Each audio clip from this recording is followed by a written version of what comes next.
Well, the big news out of America in the last couple of hours has been the Republican candidate Chris Christie, who has suspended his run for the US presidency.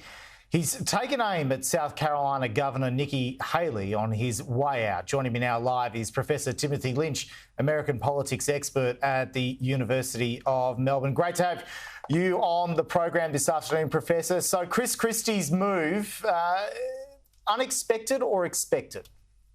Oh, no, I think expected, despite the fact that for months he's been saying it wasn't expected. The writing was very much on the wall. He was seen as the chief guy to challenge one of the great moralists against Trump's presidency, and he's running again, despite having supported him in the past. And it was hard to maintain that moral position whilst splitting the vote of the key anti-Trump candidates in the primary. So I think there was a electoral political inevitability about him quitting the race.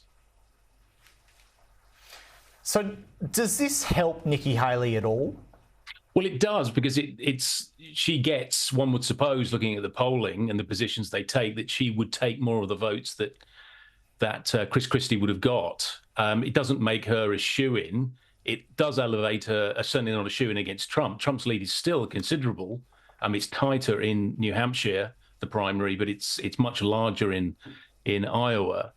So it elevates her position and makes her more viable against Trump. But Trump is such a big beast.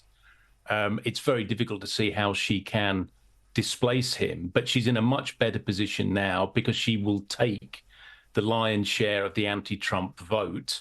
Her next challenge is to persuade Ron DeSantis to also step out, to leave a much clearer playing field for her to operate on. At the moment, they're in combination and splitting votes one from another. Her difference, of course, is that she is much more explicitly anti-Trump than DeSantis. DeSantis is trying to be a kind of chaos-free version of Donald Trump, and it's not really played very well. So she's much more popular in places like New Hampshire, but she's still 10, 15, 20 points behind him in the polling. She's got a much bigger challenge when it comes to states like Iowa. I still think it's still very much Trump's to lose, and he will lose this not as a matter of the primaries, but through the legal process, which is playing out as the background to the primaries.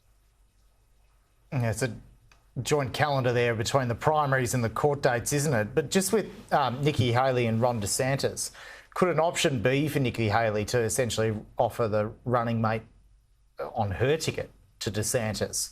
Could you see Haley, DeSantis as a president, vice president? Yes, there's a sort of marriage of convenience there. But I think any presidential candidate that is obviously telegraphing that their highest aspiration is actually the vice presidency, which is, as Kamala Harris has shown, is really a very second-tier position in the American system.